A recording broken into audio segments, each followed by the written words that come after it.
My name is Bryony, I'm 20 and I'm on the Foundation Degree Media. I chose this course because it was something that I really enjoyed doing. I started doing it in level 2, then I did 2 years of level 3, and then I decided to join this course because Pete helped me with my confidence and told me how great the course was for me. I like the fact that I get to film pretty much every day.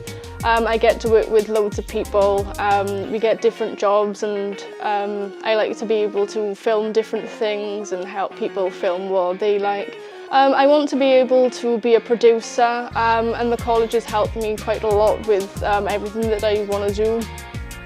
We're doing It's My Shout, so that'll be on BBC, and I'm going to be the assistant producer, so that's helped me quite a lot to be able to do what I want to be able to do.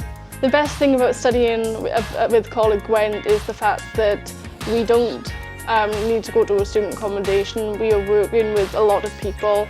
I've got loads of friends that are doing the same course as me, so I get to enjoy my favourite thing with everybody else. Yeah, I recommend this course for anyone that likes media and likes to film. If you struggle with your confidence like I do, you will do really well on this course.